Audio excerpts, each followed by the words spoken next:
If you're a long-term unemployed job seeker, what has your experience of JobPath been?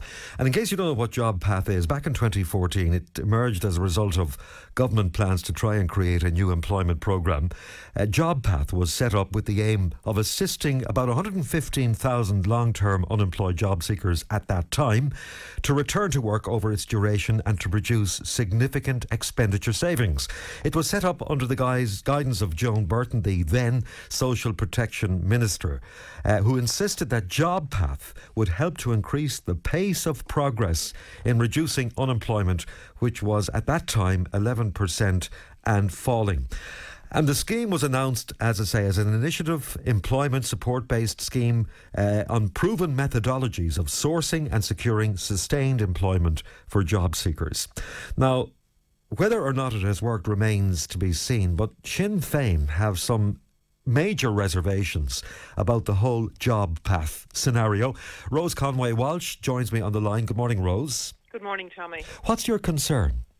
My concern is the same as it's been for the last 3 years. We have now spent 149 million that we've given to private companies for this programme. And in the meantime, we have starved the local employment services and other services that are already funded by the taxpayer of referrals. But the proof of the pudding is usually in the eating, Rose. Yes. Our unemployment stats are currently at its lowest in many, many years.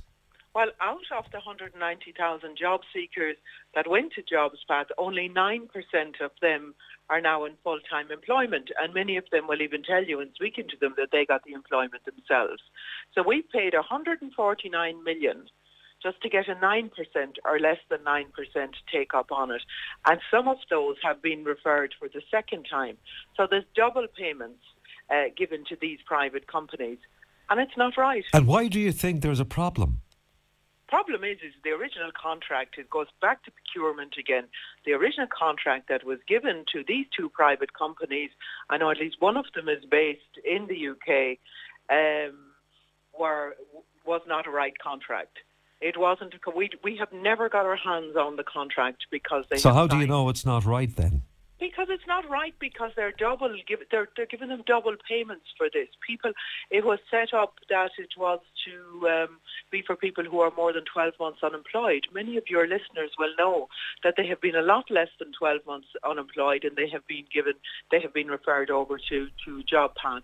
The other thing is that the CE schemes and all that, there's huge number of vacancies across the CE schemes, but people are deterred from going on community employment schemes, and they're put to JobPath again, because our suspicion has been all of the time is that the government have guaranteed that they will refer X amount of people to JobPath. So that will guarantee them an income. So why have you been unable, Rose, to get your hands on the contract? Surely if it was done by procurement, then everybody's entitled, because we, the taxpayers, ultimately are funding it, to know exactly what's in it. Oh, the government keeps saying commercial sensitivity. And now what made this difference from last week is that Fianna Fáil have never supported us all the way along in this. But when we put the motion again last week, Fianna Fáil actually supported it. So we now have a situation where we have the majority of the Dáil saying that no more referrals should be made to JobPath. So, I mean, that gives me some hope. But we've gone on for 3 years. It's 149 million, Tommy. Yeah, it's an awful lot of money. But hold on a second. What was your motion last week? It was a motion to stop referrals to JobPath. And was it passed or accepted? Was it voted on? It was voted on, and it was passed. Okay, so that means that there are now going to be no more referrals to JobPath until what? Well, as you know, a motion in the Dáil isn't illegal. It's not the same as a bill passing, but we would hope that the government would take notice of this, because this goes back to Leo Varadkar as well.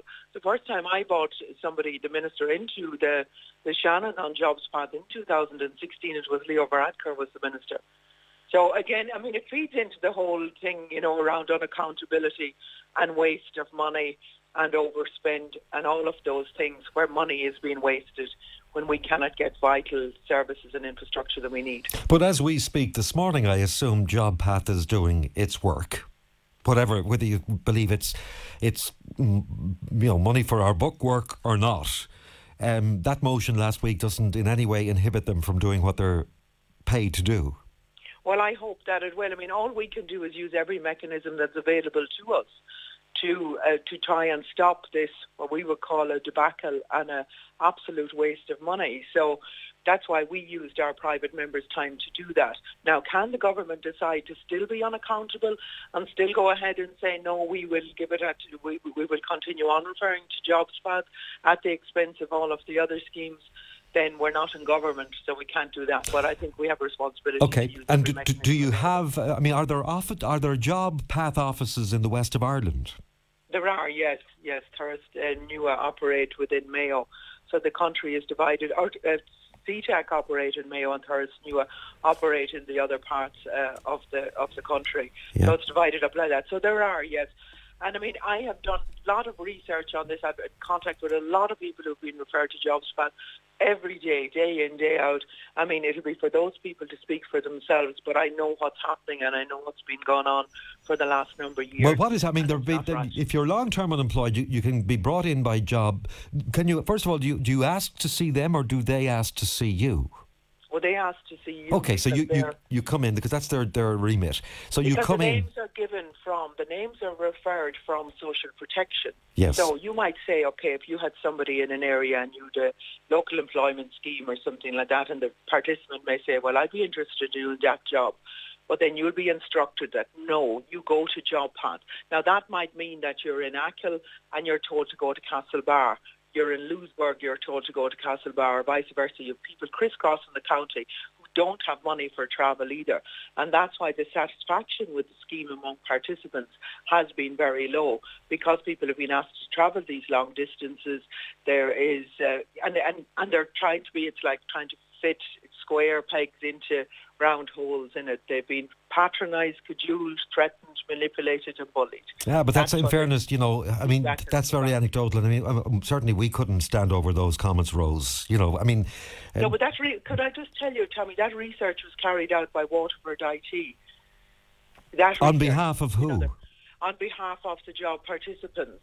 Yeah, okay. So, I mean, that's to say, I mean, research will say what it says. Okay, but we don't know how scientific that research is, and certainly, I mean, to make those kind of allegations, in fairness to the staff who work, many of them in the west of Ireland, and I'm sure are Mayo people, Rose, it would be a very strong allegation to make, and certainly one we wouldn't under yes, Tommy, could I say any circumstance. Sorry, just I want to clarify it just for my own sake. Yes. It's not; these are not comments that in any way would be associated with what we at Midwest think. But go on anyway. No, and it's not an issue with the staff. The staff are obviously there to do their job, and they're instructed to do it. The problem we have is with what was done with the contract that was given in the first instance in terms of the... All right, I have 45 seconds left. Simon Harris, he's going to apologise this week. Not going to go any further without a party political broadcast. You know, you probably are going to say he should resign, are you? Well, I am, Tommy, because, you know, we want accountability. You know, and we have to define what we mean by accountability. So, you know, there has been a gross mismanagement of this. He has misled the Dáil. He has misled the public. He has sold Fianna Fáil a pig in a poke. I'm not sure what they're going to do about it. His position is untenable. And it's 450 million of taxpayers' money. Well, we've heard of many untenable positions before, but nothing has happened, and I doubt very much. Are you going to bring a confidence? Is there going to be a no confidence motion against him? Yes, we are. We have no choice but to do that. That's a waste of time, isn't it? We would hope that he may resign. But what would you keep? We keep going on with these things all of the time, Tommy, where people aren't held to account. Unless we hold people to account, then it's going to keep happening. We've had the National Broadband Plan. We've had Carillion. We've had many other debacles. We've had the JobPath that we've just talked about. All of these things. The buck has to stop somewhere, and I think it stops with the minister. All right. We would believe his position is untenable. It's nothing personal. It's just about being accountable for the position that you're in. Thanks, Rose, for joining us, as always. So JobPath or JobPath, is that what it's called, as opposed to JobsPath? It's JobPath. JobPath. What's your experience, listeners? Please let us know on text or WhatsApp 087 900 4141. Rose, thanks for joining us. Rose Conway-Walsh on the line there. Senator Rose Conway-Walsh of Sinn Féin.